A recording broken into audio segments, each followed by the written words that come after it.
கண்களை மூடி ஆண்டவரை நோக்கி நாம் பார்ப்போம்.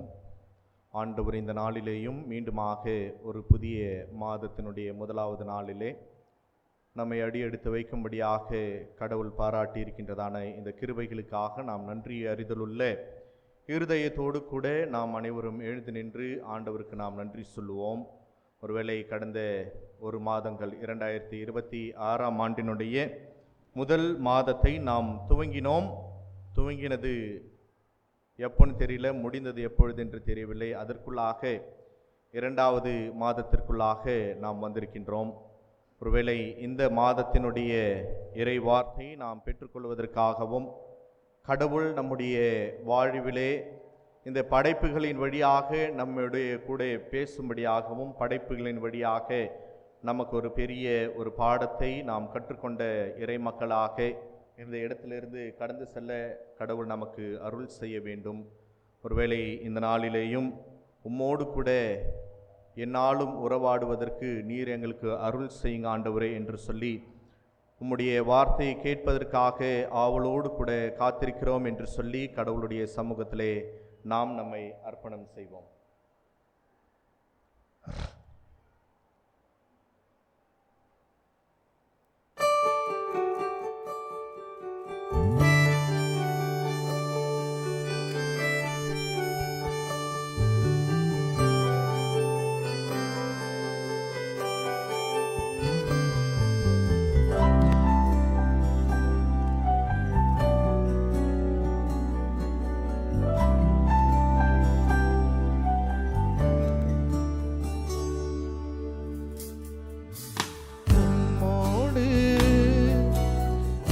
நாளும் உறவாட அருள் செய்யுமே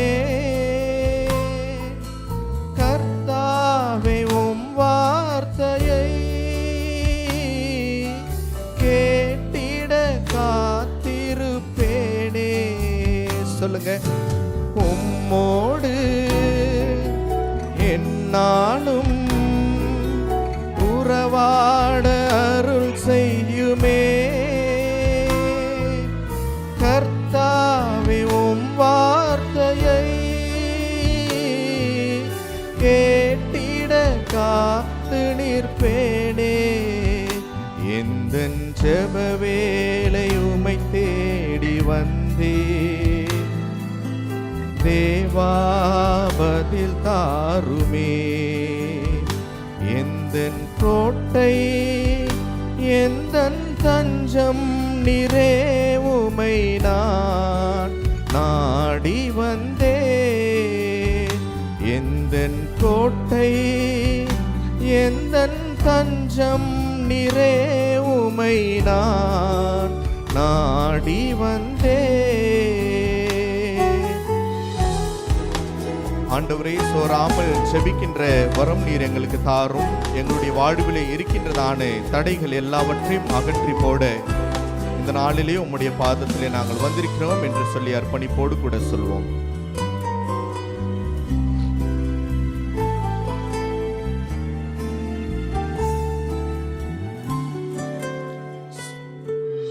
சோராது ஜெபித்திட ஜெப ஆவி வரம் தாருமே தடையாவும் அகற்றிடுமே. தயை கேட்டு உம் பாதம் வந்தே சோராது ஜெபித்திட ஜெப ஆவி வரம் தாருமே தடையாவும் அகற்றிடுமே. தயை கேட்டு உம் பாதம் வந்தே எந்தன் ஜெப வேளை உம்மை தேடி வந்தே தேவா, பதில் தாருமே. எந்தன் கோட்டை எந்தன் தஞ்சம் நீரே, உம்மை நான் நாடி வந்தே. எந்தன் கோட்டை எந்தன் தஞ்சம் நீரே,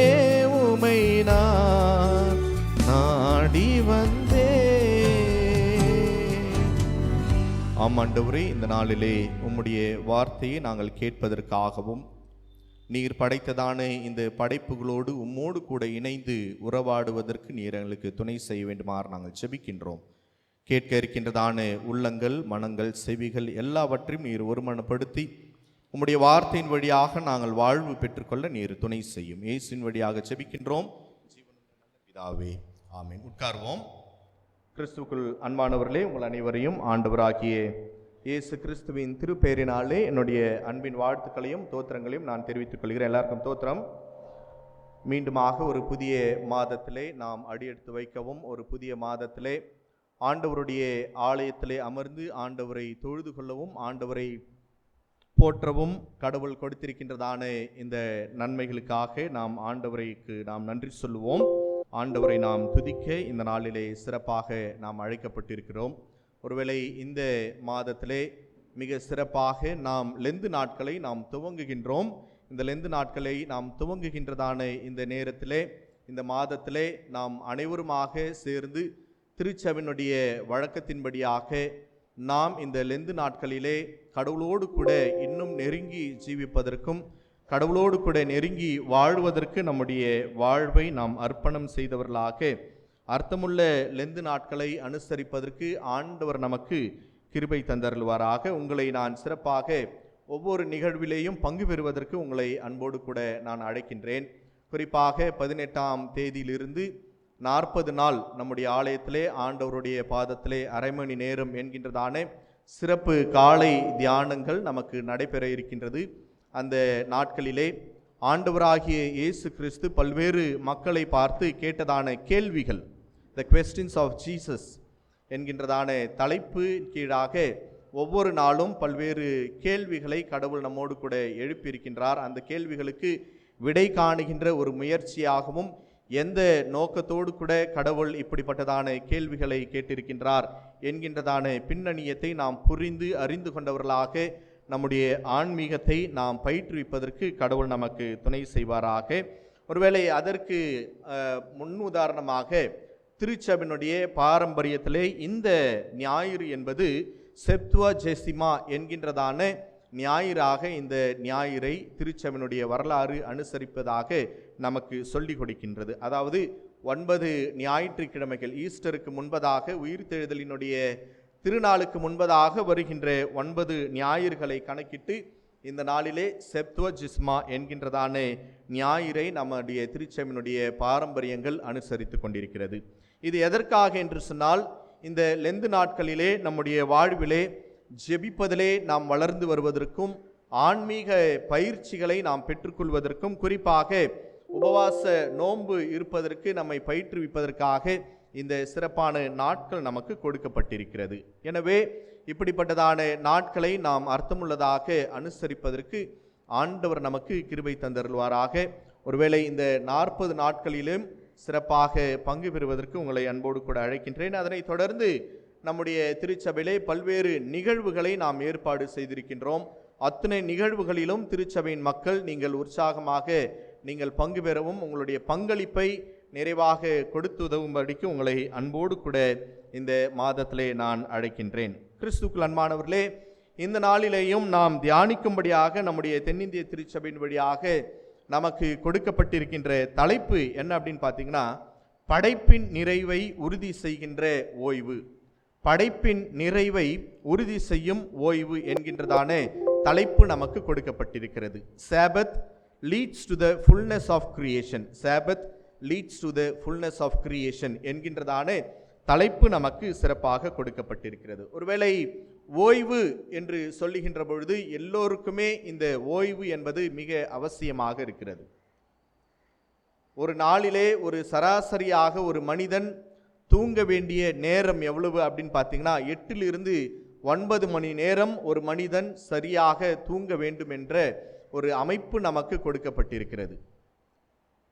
அதே போல நம்முடைய கம்பெனி லா, கம்பெனி ஆக்ட் என்ன சொல்லுது அப்படின்னு பார்த்தீங்கன்னா, ஒவ்வொரு 4 to 5 மணி நேரம் ஒரு மனிதன் வேலை செய்கின்ற பொழுது அவருக்கு ஒரு ½ an hour என்ன பண்ணணுமா, பிரேக் கொடுத்து ஆக வேண்டும், ஓய்வு கொடுத்து ஆக வேண்டும் என்று சொல்லி நம்முடைய சட்டம் சொல்லுகின்றது.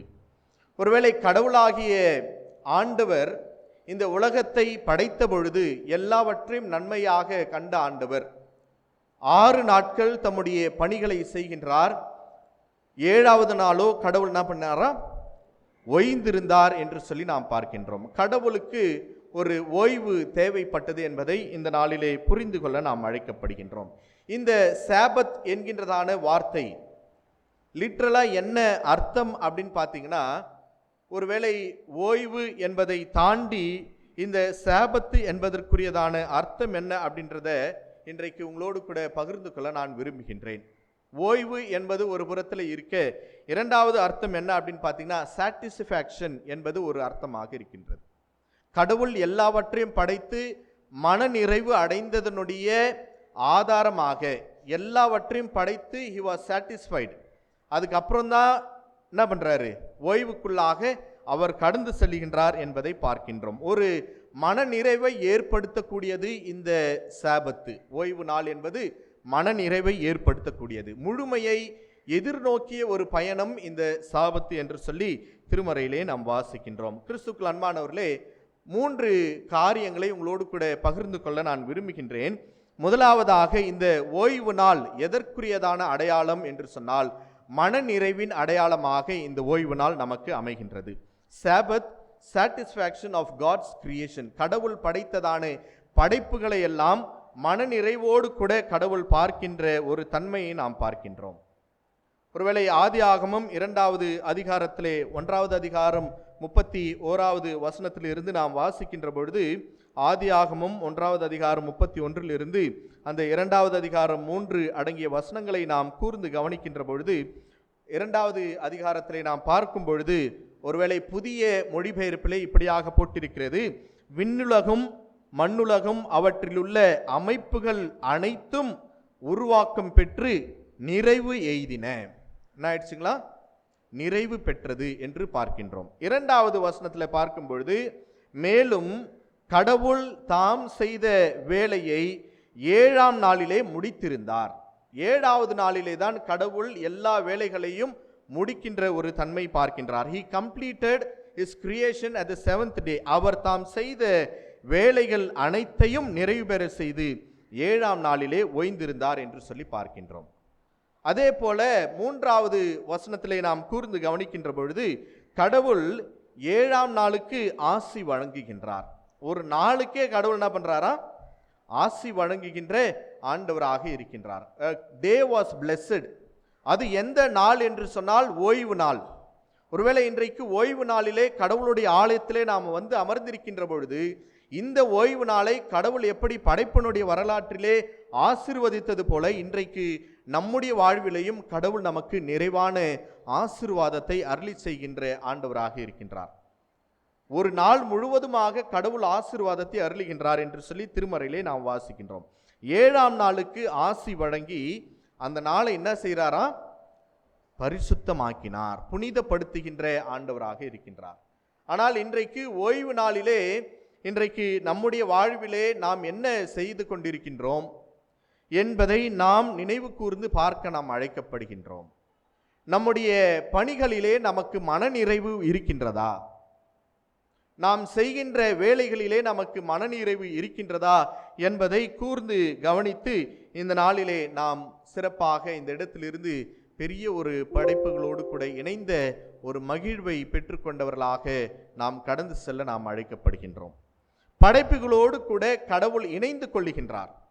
வானத்தை படைத்த ஆண்டவர், பூமியை படைத்த ஆண்டவர், மிருகங்களை படைத்த ஆண்டவர், மரங்களை, செடிகளை, ஊறுகின்ற பிராணிகளை, நீர் பிராணிகளை படைத்த ஆண்டவர், இவைகளோடு கூட இணைந்து கடவுள் 7வது நாளிலே அதை பரிசுத்தப்படுத்தி அதை புனிதமாக்கி அதை ஆசீர்வதிக்கின்ற ஆண்டவராக நம்முடைய ஆண்டவர் செயலாற்றுகின்றார். கிறிஸ்துவுக்குள் அன்பானவர்களே, ஒருவேளை ஓய்வு என்பது எல்லாருக்கும் வேணும். இந்த ஓய்வு நாளிலே இன்றைக்கு நீங்களும் நானும் படைப்புகளோடு கூட இணைந்து மகிழ்வுற்ற ஆண்டவரை போல, படைப்புகளோடு கூட இணைந்து கடவுள் எப்படி இன்பமாக மகிழ்ந்திருந்தாரோ, எப்படி அந்த படைப்புகளுக்கெல்லாம் படைத்த ஆண்டவர் ஒரு இயற்கையோடு தம்முடைய வாழ்வை கலந்து அந்த படைப்புகளை எல்லாம் பார்த்து ஒரு பெரிய ஒரு நிறைவை பெற்றுக்கொண்டாரோ, அப்படியாக இன்றைக்கு நீங்களும் நானும் இந்த படைப்புகளை பேணி காப்பது நம்முடைய தலையாய கடமையாக இருக்கின்றது. இந்த இயற்கை வளங்களை நாம் பேணி பாதுகாக்க வேண்டும். இந்த இயற்கையோடு கூட நம்முடைய வாழ்வை நாம் அமைத்துக் கொள்ள வேண்டும். இந்த இயற்கையோடு கூட இணைந்து நம்முடைய வாழ்வை மகிழ்வாக மாற்றிக்கொள்ள நாம் அழைக்கப்படுகின்றோம். மத்தேயு 6வது அதிகாரம் 25 34 அடிய திருமறை வசனங்களை நாம் பார்க்கின்ற பொழுது படைப்புகளை ஒரு எடுத்துக்காட்டாக நம்முடைய ஆண்டவர் சொல்லுகின்றார். மத்தேயு 6வது அதிகாரம் 25 34 வசனங்களை நாம் வாசிக்கின்ற பொழுது, இன்றைக்கு நாம் இன்புற்று இருப்பதற்காகவும் நாம் மகிழ்ந்திருப்பதற்காகவே கடவுள் நமக்கு என்ன பண்ணியிருக்கிறாராம்? இந்த ஓய்வு நாளை நமக்கு ஏற்படுத்தி கொடுத்திருக்கிறார். ஆனா நாம இந்த ஓய்வு நாட்களிலே, ஓய்வு பெற வேண்டிய நேரங்களிலெல்லாம் நம்முடைய சிந்தனைகள் எப்படி அமைந்து விடுகின்றது என்று சொன்னால், நிறைய சிந்தனைகள் அப்போதான் நமக்கு வரும். நம்ம குடும்பத்தில் ஏற்படுகின்ற பிரச்சனைகள் அப்போதான் நமக்கு சிந்தனைக்கு வரும். அடுத்த வேளை நம்ம என்ன செய்ய போறோம் அப்படின்ற நினைவு நமக்கு அப்பொழுதுதான் கிடைக்கும். அடுத்த கட்ட நகர்வு நமக்கு எப்படி இருக்கும், நம்முடைய வியாபாரங்கள் எப்படி இருக்கும், நம்முடைய தொழில்கள் எப்படி இருக்க போகின்றது, நம்முடைய பிள்ளைகளுடைய எதிர்காலம் எப்படி இருக்க போகின்றது என்கின்றதான சிந்தனை நமக்கு எப்போ வரும் அப்படின்னு சொன்னீங்கன்னா, எப்போ நம்ம ரெஸ்ட் எடுக்கிறோமோ அப்போதான் நமக்கு அந்த சிந்தனைகள் எல்லாம் வரும். அந்த சிந்தனைகளை நாம் நினைத்து நினைத்து நம்ம என்ன பண்றதில்ல, தூங்குவதே நம்ம கிடையாது. கடவுள் அதற்காக நமக்கு ஓய்வு நாளை கொடுக்கவில்லை. அதான் மத்தேயு 6வது அதிகாரம் 25வது வசனத்தில் ஆண்டவர் சொல்றாரு பாருங்க, ஆகையால் எண்ணத்தை உண்போம் எண்ணத்தை குடிப்போம் என்று உங்கள் ஜீவனுக்காகவும் எண்ணத்தை உடுப்போம் என்று உங்கள் சரீரத்துக்காகவும் கவலைப்படாதிருங்கள். டு நாட் வரி என்று சொல்லுகின்றார். இன்றைக்கு நம்முடைய வாழ்விலே இந்த கவலை அல்லது அடுத்த கட்ட வாழ்வு நமக்கு எப்படி அமைய போகின்றது என்கின்றதான சிந்தனை நமக்கு எப்பொழுது மனதிலே தோன்றுகின்றதோ அப்பொழுது நம்முடைய ஓய்வுக்கான நேரங்களை நாம் சீர்குலைத்து விடுகின்றோம். அதனால்தான் ரொம்ப அழகா சொல்றாரு, உங்களுக்கு சொல்லுகின்றேன், ஆகாரத்தை பார்க்கிலும் ஜீவனும் உடையை பார்க்கிலும் சரீரமும் விசேஷித்தவைகள் அல்லவா. 26வது வசனத்துல சொல்றாரு பாருங்க, ஆகாயத்து பட்சைகளை நீங்கள் கவனித்து பாருங்கள், ஆகாயத்து பறவைகளை நீங்கள் கவனித்து பாருங்கள் என்று சொல்லுகின்றார். படைப்புகளை நீங்கள் கவனித்து பாருங்க. நான் படைத்த அந்த ஆகாயத்து பறவைகளை கவனித்து பாருங்க. அவங்க எப்படி இருக்கிறாங்க? ரொம்ப மகிழ்வாக அவர்கள் என்ன பண்றாங்க?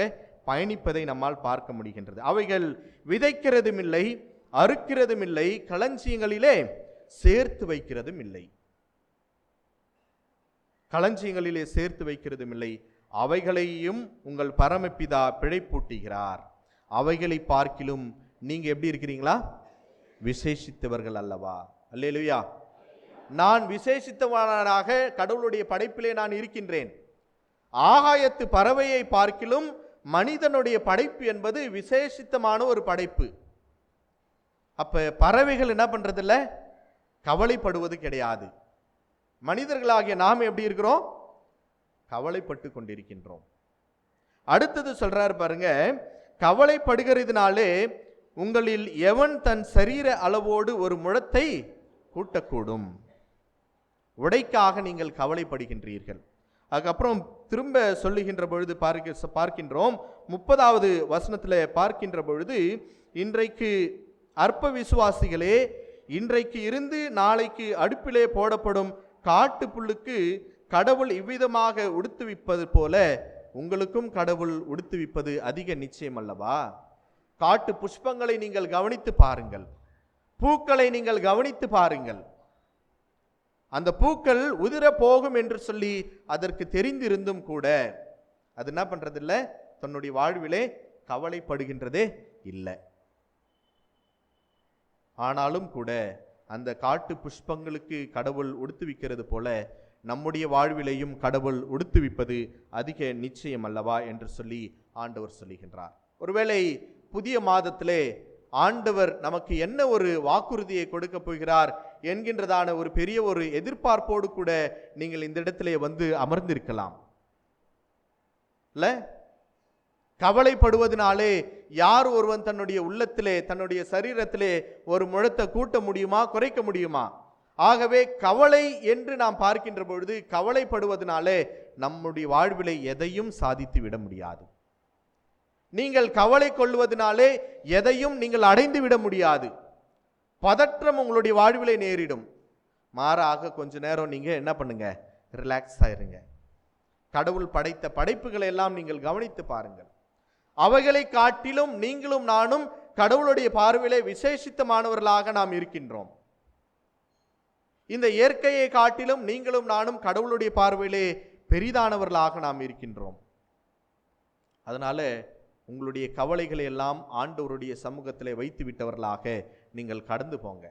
மகிழ்வோடு கூட எப்படி கடவுள் மனநிறைவான மகிழ்ச்சியான ஒரு ஓய்வை எடுத்தது போல இன்றைக்கு நீங்களும் நானும் கடவுளுடைய சமூகத்திலிருந்து கடந்து செல்ல நாம் அழைக்கப்படுகின்றோம். அதனால தான் ஆண்டவர் சொல்றாரு, முதலாவது 33வது வசனத்தை வாசிங்க. முதலாவது தேவனுடைய ராஜ்யத்தையும் அவருடைய நீதியையும் தேடுங்கள், அப்பொழுது இவைகள் எல்லாம் உங்களுக்கு கூட கொடுக்கப்படும் என்று ஆண்டவர் சொல்லுகின்றார். முதலாவது தேவனுடைய ராஜ்யத்தையும் அவருடைய நீதியையும் நீங்கள் தேடுங்கள், அப்பொழுது இவைகள் எல்லாம் உங்களுக்கு கூட கொடுக்கப்படும். Everything will be given in addition to you. ஆகாயத்து பறவைகளை போஷித்த ஆண்டவர் இன்றைக்கு மனிதர்களாகிய நம்மையும் போஷிப்பதற்கு ஆண்டவர் பிரியமாக இருக்கின்றார். காட்டு புஷ்பங்களுக்கு உடுத்துவித்த ஆண்டவர் இன்றைக்கு நம்முடைய வாழ்விலையும் உடுத்துவிக்க கடவுள் இந்த நாளிலே நம்மை அழைக்கின்றார். நாம் செய்ய வேண்டியது என்ன? பரிசுத்த ஓய்வு நாளை எனக்கென்று சொல்லி நியமிங்கள் என்று சொன்ன ஆண்டவர், இந்த ஓய்வு நாளிலே கடவுளுக்காக நம்முடைய நேரங்களை செலவிடுவதற்காக நாம் அழைக்கப்படுகின்றோம். என்னுடைய வாழ்விலே ஆசீர்வாதம் இல்லையே அப்படின்னு சொன்னீங்கன்னா, ஆசீர்வதிக்கப்பட்டதான இந்த ஓய்வு நாளிலே நீங்கள் கடவுளுடைய ஆலயத்திற்கு வருவதற்கு நீங்கள் தவறுகின்ற பட்சத்திலே உங்களுடைய வாழ்க்கையில எப்படி ஆசீர்வாதம் இருக்கும்? கடவுள் ஓய்வு நாளை படைத்து நமக்கு ஆசீர்வதித்து கொடுத்திருக்கின்றார். அந்த ஆசீர்வதிக்கப்பட்டதான நாளிலே நீங்களும் நானும் பங்கு பெற்று கடவுளுடைய ஆசீர்வாதத்தை பெற்றுக்கொண்டவர்களாக நாம் கடந்து செல்ல நாம் அழைக்கப்படுகின்றோம். இரண்டாவதாக நாம் பார்க்கின்ற பொழுது மனநிறைவின் அடையாளமாக இந்த ஓய்வின் அடையாளம் இருக்கின்றது. இரண்டாவதாக நாம் பார்க்கின்ற பொழுது இந்த சாபத் என்பது it is a sign of participation. பங்கெடுப்பதற்கான அடையாளமாக இந்த அடையாளம் நமக்கு அமைகின்றது. ஒருவேளை நீங்கள் யாத்ராகமத்தின் புத்தகம் 23வது அதிகாரம் 11-12 அடங்கிய வசனங்களை ஒருத்தர் வாசிங்க. இன்னொருவர் லேவியராகமம் 25வது அதிகாரம் 3-6 அடங்கிய வசனங்களை ஒருத்தர் வாசிங்க. யாத்ராகமம் 23வது அதிகாரம் 11-12.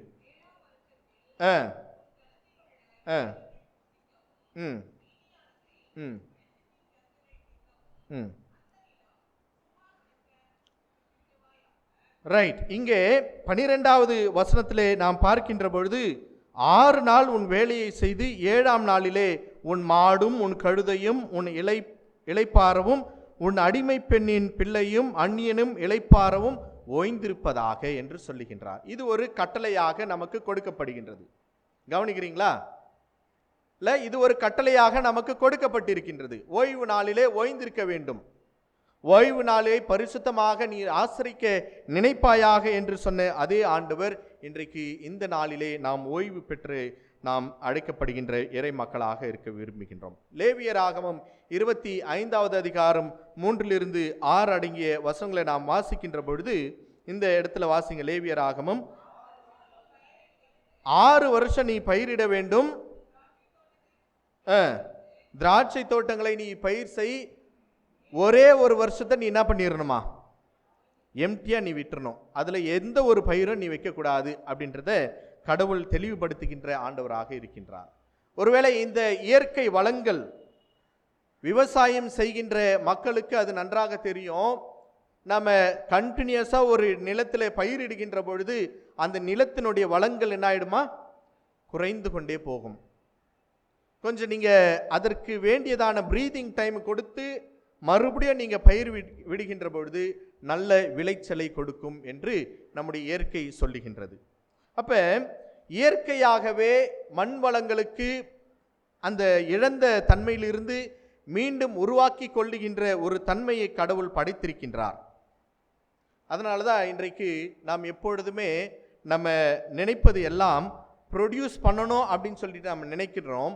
ப்ரொடக்ஷன் மட்டும் நமக்கு முக்கியம் அல்ல, பார்ட்டிசிபேஷனும் நமக்கு என்ன அதுதான் ரொம்ப முக்கியமானது. பலன் அளிப்பதை குறித்ததான சிந்தையே மட்டும் நமக்கு இருக்கின்ற பொழுது பங்களிப்பதற்கான சிந்தை நமக்கு இல்லாமல் போய்விடுகின்றது. ஃப்ரம் ப்ரொடக்ஷன் டு பார்ட்டிசிபேஷன், கடவுள் பலனளிப்பதிலிருந்து பங்களிப்பதற்கு கடவுள் இந்த நாளிலே நம்மை அழைக்கின்ற ஆண்டவராக இருக்கின்றார். இந்த நிலத்தினுடைய வளங்களை எல்லாம் நாம் உற்று கவனிக்கின்ற பொழுது நாம் கொஞ்ச நாள் நம்ம அதை சும்மா விட்டுவிட்டோம் அப்படின்னு சொன்னீங்கன்னா, இயற்கையாகவே தான் இழந்த சக்திகள் எல்லாவற்றையும் புதுப்பித்து கொள்ளுகின்ற ஒரு தன்மையை எப்படி இந்த நிலங்கள் பெற்றுக்கொள்ளுகின்றதோ, அப்பொழுது இன்றைக்கு நீங்களும் நானும் கடவுளுடைய பார்வையிலே விசேஷித்தமானவர்களாக இருக்கின்ற பொழுது, கர்த்தருக்காக நாம் காத்திருக்கின்ற பொழுது, கர்த்தருக்குள்ளே நாம் ஓய்ந்திருக்கின்ற பொழுது, நாம் புது பலன் பெற்றுக்கொண்டவர்களாக, நமக்கு ஒரு புதிய பலனை கடவுள் நமக்கு கொடுத்தருளுகின்ற ஆண்டவராக நமக்கு இருக்கின்றார். கழுகுக்கு சமானமாக நம்முடைய வயது வாழ வயதை போல இருக்கும் என்று சொல்லி நாம் பார்க்கின்றோம். மருத்துவத்திலே ஒரு மிகப்பெரிய ஒரு மருத்துவம் என்ன அப்படின்னு சொன்னீங்கன்னா, நீங்க ரெஸ்ட் எடுங்க அப்படின்வாங்க. உங்களுக்கு கோல்டு இருக்கா, நீங்க என்ன பண்ணுங்க, தூங்கணும் அப்படின்னு சொல்லுவாங்க. கோல்டுக்கு முதல் மருத்துவமே என்னதான், தூக்கம்தான். அதனால தான் என்ன பண்றாங்கன்னா சிட்ரிசின் மாத்திரை கொடுப்பாங்க. அந்த சிட்ரிசின் மாத்திரை போட்டிங்கன்னா என்ன வரும், நமக்கு ரொம்ப குட்டி மாத்திரை தான், அந்த மாத்திரை போட்டால் நமக்கு ஆழ்ந்த நித்திரை வரும். அப்போ ஒவ்வொரு முறையும் நாம் ரெஸ்ட் எடுக்கின்ற பொழுது நம்முடைய உடல் அமைப்பில் இருக்கின்றதான இந்த செல்கள் அது ஒரு புதுமையாக மாறி அமைகின்றது, புத்தாக்கம் பெறுகின்றது, ஒரு புதிய உணர்வை அது பெற்றுக்கொள்கின்றது என்று சொல்லி பார்க்கின்றோம். 2023ஆம் ஆண்டிலே 2023ல SEAC என்கின்றதான அந்த அமைப்பு, அது என்ன அப்படின்னு பார்த்தீங்கன்னா state specific shop and establishment act. இந்த சட்டம் என்ன சொல்லுது அப்படின்னு பார்த்தீங்கன்னா, ஒரு நிறுவனத்திலே பணிபுரிகின்றதான ஒரு மனிதன், அவருக்கு நல்ல சத்து நிறைந்த ஆகாரம் கொடுக்க வேண்டும். அதே போல இந்த சட்டம் என்ன சொல்லுது அப்படின்னு பார்த்தீங்கன்னா, அந்த மனிதனுக்கு ஆகாரம் மட்டுமல்ல, போதிய அளவு அவருக்கு தூக்கத்தை நாம் கொடுக்க வேண்டும் என்று சொல்லப்படுகின்றது. Occupational safety health and working condition code 2020 அமைத்ததான அந்த செயல் திட்டங்கள் 13 காரியங்களை நமக்கு சொல்லுகின்றது. 13 காரியங்கள், ஒரு மனிதன் எப்படி ஒரு நிறுவனத்திலே வேலை செய்ய வேண்டும், எவ்வளவு நேரம் வேலை செய்யணும், ஓட்டி செஞ்சா என்ன பண்ணணும், அதற்கு இணையான ஓய்வு எப்பொழுது கொடுக்க வேண்டும் என்று சொல்லி 13 சட்ட வடிவமை நமக்கு அமைத்து கொடுக்கின்றது. இன்றைக்கு ஜப்பான், சைனா போன்றதான தேசங்களிலெல்லாம் நாம் உற்று கவனிக்கின்ற பொழுது ப்ரொடக்ஷன்ல அதிகமாக அவங்க என்ன பண்ணிட்டு இருக்கிறாங்களாம், ப்ரொடியூஸ் பண்ணிட்டு இருக்கிறாங்க. அதற்கு முழு காரணம் என்ன அப்படின்னு பார்த்தீங்கன்னா, அவர்களுக்கு ப்ரொடக்ஷனுக்கு வேண்டியதான அதே நேரத்தை கொடுக்கின்ற சமயங்களிலே ஓய்வுக்கான நேரத்தையும் அவங்க என்ன பண்றாங்க, கொடுக்கின்றார்கள். ஓய்வுக்கான நேரத்தையும் அவர்களுக்கு கொடுக்கிறாங்க. குறிப்பாக அவங்க போதிய அளவு, வேண்டிய அளவிற்கு அவங்க என்ன பண்ணிக்கிறாங்க, ரெஸ்ட் எடுப்பதற்கு அவங்களுக்கு அலுவலகங்கள் அவர்களுக்கு நேரங்களை கொடுக்கின்றது. ஆனால் நம்முடைய இந்திய சட்ட அமைப்பு நமக்கு அதே சொல்லிக் கொடுக்கின்றது. ஆனால் மனிதர்களாகிய நம்ம ப்ரொடக்ஷனுக்கு மட்டும்தான் நம்ம என்ன பண்றோம் இருக்கிறோமே ஒழிய அவர்களை பார்ட்டிசிபேட் பண்ணுவதற்கு நம்ம அவர்களுக்கு அழைப்பு கொடுப்பதே இல்லை. பலனளிக்க வேண்டும், பலனளிக்க வேண்டும் என்கின்றதான ஒரு சிந்தனையோடு கூட தான் நாம் இயங்குகின்றோமே ஒழிய பங்கு பெறுகின்ற சிந்தனை நமக்கு இல்லவே இல்லை. கிறிஸ்துவுக்குள் அன்பானவர்களே, இன்றைக்கு ஆண்டவராகிய கடவுள் இந்த நாளிலே இந்த ஓய்வை ஏற்படுத்தியதனுடைய நோக்கம் என்ன அப்படின்னு பார்த்தீங்கன்னா, இன்றைக்கு நீங்களும் நானும் சிறப்பான பங்களிப்பை கொடுக்கின்ற இறை மக்களாக நீங்களும் நானும் வாழ வேண்டும் என்று சொல்லி ஆண்டவர் இந்த நாளிலே நம்மை அழைக்கின்றார். மூன்றாவதாக நாம் பார்க்கின்ற பொழுது, இந்த ஓய்வு என்பது வாழ்வு சார்ந்த ஒரு அமைப்பாக இருக்கின்றது. லைஃப் ஓரியன்டட் ரெஸ்ட், வாழ்வை மையப்படுத்தியதான ஒரு ஓய்வாக இந்த ஓய்வு நமக்கு அமையப்படுகின்றது. மார்க் எழுதிய நற்செய்தி நூலிலே 3வது அதிகாரம் 1-6 அடங்கிய வசனங்களை நாம் திருப்பி வைத்துக் கொள்ளலாம். இந்த பகுதி என்பது ரொம்ப ரொம்ப அழகான ஒரு பகுதி. மார்க்கு 3வது அதிகாரத்தை நாம் திருப்பி வைத்துக் கொள்கின்ற பொழுது இந்த இடத்திலே ஓய்வு நாளிலே கடவுள் ஒரு வேலையை செய்கின்றார். அப்பதான் அவருக்கு ஒரு கேள்வி ஒன்று கேட்கப்படுகின்றது. இது எதனுடைய தொடர்ச்சி அப்படின்னு பார்த்தீங்கன்னா 2வது அதிகாரத்தினுடைய தொடர்ச்சியாக இந்த பகுதி அமைகின்றது.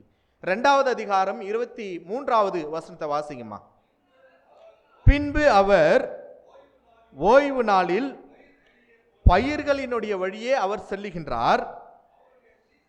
அவரோடு கூட இயேசுவானவரோடு கூட போயிருந்ததான சீஷர்கள் என்ன பண்றாங்க?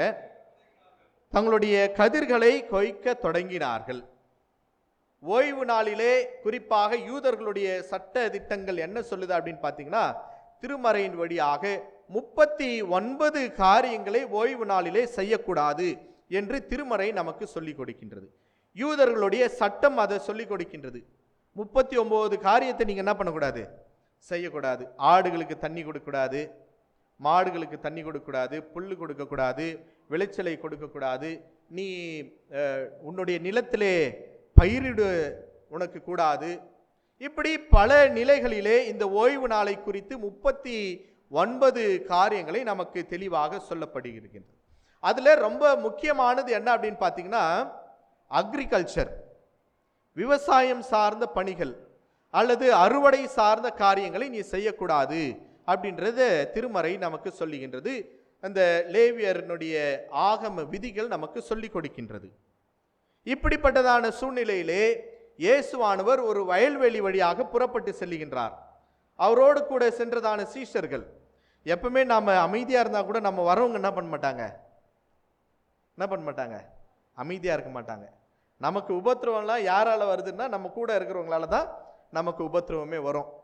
அப்ப இயேசுவானவர் பயணிக்கின்ற பொழுது அவரோடு கூட இணைந்து சென்றதான அந்த சீஷர்கள் இங்க என்ன செய்யறாங்க பார்த்தீங்கன்னா, ஓய்வு நாளிலே அவங்க பயிர் கதிர்களை கொய்க்க தொடங்குகின்றார்கள். இதை பார்க்க கூடாதவங்க பார்த்துடுறாங்க. பரிசேயர்கள் இதை பார்த்து விடுகின்றார்கள். 24வது வசனத்துல பரிசேயர்கள் அவரை நோக்கி, இதோ ஓய்வு நாளிலே செய்யத்தகாததை இவர்கள் ஏன் செய்கிறார்கள்? ஓய்வு நாளிலே செய்யத்தகாதவைகளை இவர்கள் ஏன் செய்கிறார்கள் என்று கேட்க தொடங்குகின்றார்கள். ஒரு குற்றச்சாட்டு அவர்கள் மீது வைக்கப்படுகின்றது. இதெல்லாம் செய்யலாமா? ஓய்வு நாளிலே இதை செய்யக்கூடாதே, ஏன் இதை செய்யறாங்க? திருச்சபையிலே இன்னைக்கு தானே இது நடக்கணும், இப்போதானே இது நடக்கணும், இது நடக்கலையே, ஏன் மாறி நடக்குது அப்படின்றதான ஒரு கேள்வி. இங்கே அவர்கள் பார்க்கின்ற பொழுது அவர்களுக்கு இயேசுவானவர் ஒரு பதில் கொடுக்கின்றார். என்ன பதில் பார்த்தீங்கன்னா, 25வது வசனத்திலே, அதற்கு அவர், தாவீதுக்கு உண்டான ஆபத்திலே தானும் தன்னோடு இருந்தவர்களும் பசியாய் இருந்த பொழுது அவங்க அப்பங்களை சாப்பிட்டாங்க இல்லையா? ஓய்வு நாளிலே அவங்க சாப்பிட்டாங்கல்ல. இந்த பகுதி எங்க இருக்கிறது அப்படின்னு பார்த்தீங்கன்னு சொன்னீங்கன்னா, 1 சாமுவேல் 21வது அதிகாரம் 1-6 அடங்கிய வசனங்களை நீங்க வீட்டில் போய் படிச்சு பாருங்க.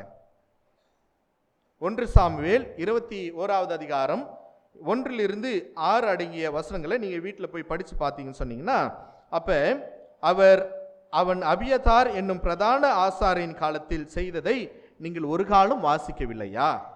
இவங்களுக்கு எல்லாம் என்ன ஞாபகம் வருது அப்படின்னு பார்த்தீங்கன்னா, 39 காரியம். ஓய்வு நாளிலே 39 காரியத்தை நீ என்ன பண்ணக்கூடாது? செய்யக்கூடாது. ஆனா இவங்க வயலிலே இருக்கின்றதான அந்த கதிர்களை எடுத்து சாப்பிட தொடங்குகிறார்களே, இது குற்றம் அல்லவா அப்படின்றதான ஒரு குற்றச்சாட்டை வைக்கிறாங்க. அப்ப ஆண்டவர் சொல்றாரு, 39 காரியங்களை நீங்க படிச்சீங்களே, தாவீது செய்ததான காரியத்தை நீங்க படிக்கலையா அப்படின்னு கேட்கின்றார். கேட்ட பொழுதுன்னு அவர் அங்க பார்க்கின்ற பொழுது சொல்றாரு பாருங்க, பசிக்காக நீங்க ஓய்வு நாளினுடைய சட்டத்தை நீங்க என்ன பண்ணலாம்? மீறலாம் என்று சொல்லுகின்றார். வாழ்வு உங்களுக்கு இருக்கின்ற பட்சத்திலே அந்த சட்டம் உங்களுக்கு பெரிதல்ல என்பதை மிக அழகாக இந்த இடத்திலே நமக்கு சொல்லப்படுகின்றது. அதனாலதான் 27வது வசனத்துல சொல்றாரு பாருங்க, பின்பு அவர்களை நோக்கி, மனுஷன் ஓய்வு நாளுக்காக உண்டாக்கப்படவில்லை. மனுஷன் ஓய்வு நாளுக்காக உண்டாக்கப்படவில்லை, மாறாக மனிதனுக்காகவே ஓய்வு நாள் உண்டாக்கப்பட்டிருக்கிறது. எவ்வளவு அழகா அவங்கள டேக்கிள் பண்றாரு பாருங்க. இல்ல, குற்றம் சாட்ட வேண்டும் என்று சொல்லி இருந்ததான பரிசேயர்களுக்கு சாட்டையடி அடித்தது போன்றதான ஒரு பதிலை கொடுக்கின்றார். அதனை தொடர்ச்சியாக தான் சரி இவரு சீஷர்களை என்ன பண்ணிட்டாரு, காப்பாத்திட்டாரு, இவரை எப்படியாக நம்ம என்ன பண்ணோம், மாட்டி விட வேண்டும் என்கின்றதான சிக்கலிலே மாட்டிவிட வேண்டும் என்கின்றதான சிந்தனையிலே அங்கே 3வது அதிகாரத்திலே நாம் வாசிக்கின்ற பொழுது மறுபடியும் அவர் ஜெப ஆலயத்திலே பிரவேசித்தார். அங்கே சூம்பின கையுடைய ஒரு மனுஷன் இருக்கின்றார். அப்போ அவர் ஓய்வு நாளிலே அவனை சொஸ்தமாக்கினால் அவன் பேரில் குற்றச்சாட்டலாம் என்று சொல்லி அவர் மேல் நோக்கமாய் இருந்தார்கள். அவங்களுக்கு ஓய்வு நாளில் ஓய்வு எடுக்கணும், சட்டத்தை பின்பற்ற வேண்டும் என்பது நோக்கம் அல்ல. அவங்க நோக்கம் என்னவா இருந்தது, இயேசுவானவர் மீது குற்றம் சாட்ட வேண்டும் என்கின்றதான நோக்கம். அதனாலதான் இவ்வளவு காரியங்களை அவர் செய்து கொண்டிருக்கின்றார்கள். அப்ப ஆண்டவர் என்ன பண்றாரு பாருங்க. அப்பொழுது அவர் சூம்பின கையுடைய மனுஷனை நோக்கி எழுந்து நடுவிலே நில் என்று சொல்லுகின்றார். யார் என்ன சொன்னாலும் பரவாயில்ல, உனக்கு வாழ்வு கொடுப்பவர் நான் இருக்கின்றேன், வாழ்வளிக்கின்ற ஆண்டவர் நான் உன்னோடு கூட இருக்கின்றேன் என்கின்றதான அந்த ஒரு புதிய ஒரு நம்பிக்கையை ஆண்டவர் இந்த மனிதனுக்கு ஏற்படுத்துகின்றார். இன்றைக்கு பல நிலைகளிலே இன்றைக்கு நம்மளுக்கு சுற்றி இருக்கின்றதான சூழ்நிலை நிமித்தமாக நம்முடைய வாழ்வு ஒரு முடங்கின ஒரு வாழ்வாக இருக்கின்றது. கை சூம்பின மனிதனை போன்றதான ஒரு வாழ்வு நமக்கு அமைகின்ற பொழுது ஆண்டவர் சொல்லுகின்றார், நான் உன்னோடு கூட இருக்கிறேன், நீ ஏன் கவலைப்படுற, நீ ஏன் கலங்குகின்றாய், நீ ஏன் கவலைப்படுகின்றாய், நான் உன்னோடு கூட இருக்கிறேன், உன்னை படைத்தவர் நான் அல்லவா என்கின்றதான அந்த நம்பிக்கையை ஆண்டவர் இந்த இடத்திலே நமக்கு சொல்லுகின்றார். அப்ப 4வது வசனத்துல சொல்லும் பொழுது சொல்றார் பாருங்க, அவர்களை பார்த்து ஓய்வு நாட்களிலே நன்மை செய்வதோ தீமை செய்வதோ, ஜீவனை காப்பதோ அழிப்பதோ எது நியாயம் என்று சொல்லி அவர்களிடத்திலே ஒரு கேள்வி கேட்கிறார். நிறைய நேரங்களில் கேள்விகளுக்கு கேள்விதான் பதிலாக அமையும் இல்ல. நம்ம ஒரு கேள்வி கேட்கிறோம்னு சொன்னீங்கன்னா திருப்பி அவங்கள கேள்வி கேட்டோம்னா அவங்க என்ன பண்ணுவாங்க, அதை யோசித்து பார்ப்பாங்க. ஆண்டவர் இந்த இடத்திலே பரிசேயர்களை பார்த்து கேள்விக்கு பதிலை கொடுக்கவில்லை, மாறாக கேள்விக்குரியதான கேள்வியின் வழியாக ஒரு சிந்தனையை அவர்களுடைய வாழ்விலே ஏற்படுத்துகின்றார். ஓய்வு நாளிலே நன்மை செய்வது சரியா, தீமை செய்வது சரியா? எது சரி? நன்மை செய்வது. ஜீவனை காப்பது சரியா, ஜீவனை அழிப்பது சரியா என்ற கேள்விக்கு ஜீவனை காப்பது சரி என்கின்றதான அந்த உள்ளுணர்வை பெற்றுக்கொண்ட பரிசேயர்களை போன்று இன்றைக்கு நீங்களும் நானும் அழைக்கப்படுகின்ற இறைமக்களாக இருக்கின்றோம். அப்ப ஆண்டவர் பாருங்க 5வது வசனத்திலே அவர்களுடைய இருதய கடிதத்தின் நிமித்தம் அவர் விசனப்பட்டு கோபத்துடனே சுற்றி இருந்தவர்களை பார்த்து அந்த மனுஷனை நோக்கி உன் கையை நீட்டு. அவன் நீட்டினான், அவன் கை மறு கையை போல சொஸ்தமாயிற்று. அல்லேலூயா. இன்றைக்கு நம்முடைய வாழ்விலையும் கூட இந்த கை சூம்பின மனிதனை போன்றதான ஒரு வாழ்வு நமக்கு இருக்கும் என்று சொன்னால் ஆண்டவர் சொல்லுகின்றார், நான் உன்னோடு கூட இருக்கின்றேன், கலங்காதே திகையாதே, நான் உன் தேவன் என்று சொல்லுகின்றார். உன்னுடைய வாழ்வை குறித்ததான கலக்கம், என்னுடைய கை முடமாயிடுச்சே அப்படின்றதான ஒரு கலக்கம் உங்களுக்கு இருக்கலாம், என்னுடைய வாழ்வு முடமாய்விட்டதே என்ற கலக்கம் உங்களுக்கு இருக்கலாம். ஆண்டவர் சொல்லுகின்றார், நீங்கள் கவலைப்படுகிறதுனாலே உங்களுடைய வாழ்விலே எதை சாதிக்க முடியும்? எண்ணத்தை கூட்ட முடியும், எதையாச்சும் குறைக்க முடியுமா, கூட்ட முடியுமா? ஆகாயத்து பறவை பார்க்கிலும் காட்டு புஷ்பங்களை பார்க்கிலும் நீங்களும் நானும் கடவுளுடைய பார்வையிலே விசேஷித்தமானவர்களாக இருக்கின்ற பட்சத்திலே இந்த ஓய்வு நாள் என்பது வாழ்வின் அடையாளமாக கடவுள் நமக்கு படைத்து கொடுத்திருக்கின்றார். எனவே கிறிஸ்துவுக்குள் அன்பானவர்களே, இந்த ஓய்வு நாள் என்பது மன நிறைவின் அடையாளமாகவும் பங்கெடுப்பதற்குரியதான அடையாளமாகவும் இந்த ஓய்வு என்பது நம்முடைய வாழ்விலே வாழ்விற்கான அடையாளமாகவும் இருக்க கடவுள் இந்த நாளிலே நம்மை அழைக்கின்றார். கண்களை மூடினவர்களாக ஆண்டவரை நோக்கி நாம் இறைவேண்டல் செய்வோம். நேசிக்கிற நல்ல ஆண்டவரே, இந்த சிறப்பான நாளிலேயும் உம்முடைய இறை வார்த்தையின் வழியாக நீர் எங்களோடு கூட பேசியிருக்கின்றீர். எங்களுடைய வாழ்விலே கவலைகளின் நிமித்தமாக, பல்வேறு சிந்தனைகளின் நிமித்தமாக எங்களுடைய வாழ்விற்கு போதிய ஓய்வு இல்லாமல் இருக்கின்றது. ஆனால் உம்முடைய இறை வசனத்தை நீர் எங்களுக்கு மேற்கோள் காட்டியிருக்கின்றீர். ஆகாயத்து பறவைகளை நீங்கள் கவனித்து பாருங்கள், காட்டு புஷ்பங்களை நீங்கள் கவனித்து பாருங்கள். அவைகளுக்கு பிழைப்பூட்டுகின்ற ஆண்டவர், அவைகளுக்கு உடுத்துவிக்கின்ற ஆண்டவர். உம்முடைய சாயலிலே எங்களை படைத்திருக்கின்ற ஆண்டவர் நீர். எங்களையும் போஷிப்பதற்கும் எங்களுக்கும் வேண்டிய எல்லா காரியங்களையும் செய்வதற்கு நீர் பெரியவானவராக இருக்க வேண்டுமாறு நாங்கள் செபிக்கின்றோம். ஆண்டவரே, இந்த ஓய்வு நாள் என்பது எங்களுடைய வாழ்விலே பங்களிப்பதற்குரியதான அடையாளமாக நீர் கொடுத்திருக்கின்றீர். வாழ்விற்கான அடையாளமாக நீர் இந்த நாளிலே எங்களுக்கு கொடுத்திருப்பதற்காக உமக்கு நாங்கள் நன்றி சொல்லுகின்றோம். மத்தேயு 6வது அதிகாரம் 33வது வசனத்திலே நாங்கள் வாசித்த வண்ணமாக, முதலாவது தேவனுடைய ராஜ்யத்தையும் அவருடைய நீதியையும் தேடுங்கள், அப்பொழுது இவைகள் எல்லாம் உங்களுக்கு கூட கொடுக்கப்படும் என்று சொன்ன ஆண்டவர், இந்த பரிசுத்தமான ஓய்வு நாளிலே ஆண்டவரே உம்முடைய ஆலயத்தில் வந்து எங்களுடைய நேரங்களை செலவிட்டவர்களாக, வருத்தப்பட்டு பாரம் சுமக்கிறவர்களே நீங்கள் எல்லாரும் என்னிடத்தில் வாருங்கள், I will give you rest, நான் உங்களுக்கு இளைப்பாறுதலை கொடுப்பேன் என்று சொன்ன ஆண்டவர், வருத்தத்தோடு கஷ்டத்தோடு கலக்கத்தோடு கூட கண்ணீரோடு கூட யாரெல்லாம் இந்த இடத்துல வந்து அமர்ந்திருக்கின்றார்களோ ஒவ்வொருவருக்கும் வேண்டியதான மன நிறைவையும் மன அமைதியையும் நீர் தந்து வழி நடத்த வேண்டுமாறு நாங்கள் செபிக்கின்றோம். தகப்பனே, தொடர்ந்து மீதியான நேரத்தை நீர் ஆசீர்வதித்து தாரும். இயேசு கிறிஸ்து வழியாக செபிக்கின்றோம் ஜீவனுள்ள நல்ல பிதாவே.